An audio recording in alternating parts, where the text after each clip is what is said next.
Here we got a 78 Ranchero, and you can see the car's got quite a bit bigger in the 70s.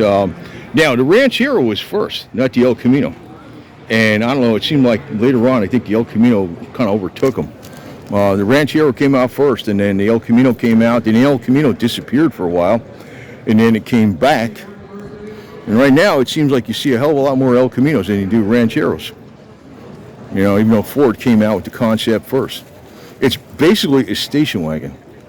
That's what this is. This is not like a car or a truck designed to be just for this. It is actually a station wagon with a different back end on it.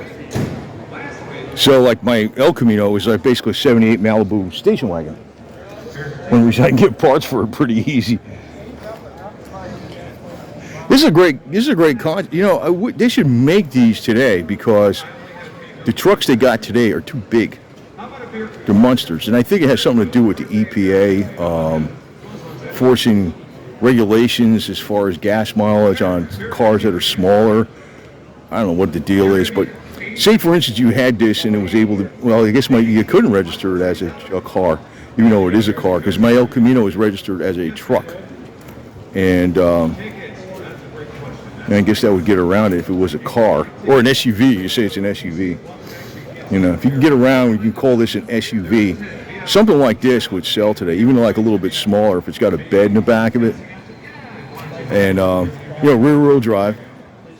Don't need four-wheel drive. Don't need, actually, if it was rear-wheel drive with a, you know, limited slip, not even like a locker or nothing.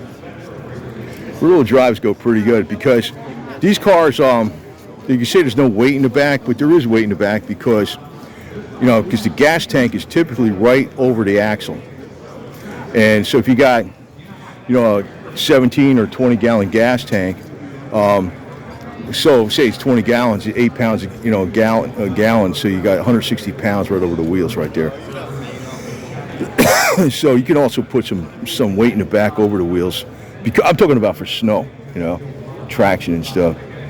I never had problem. I remember I had my El Camino up in New Jersey in the winter of 95, 96, and that was the snowiest winter they ever had. They even had the twin blizzard, which was like 30 inches of snow in like 72 hours, and they had 104 inches over the whole freaking season. That was like a crazy amount. And I had my El Camino up there and never had a problem in the snow. So, you know, sometimes people get all this traction control, you know, all-wheel drive. It just complicates garbage. You can just have it simple. But they don't do that anymore. They're making the cars like out of reach for average people. And when they get old, the cars get a little older.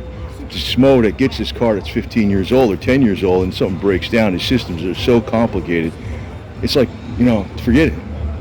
Forget it. That's why you're not seeing like too many Generation Z buying cars, because it's crazy. You know, I mean, I was fixing cars when I was 17. I started learning before I even got my license.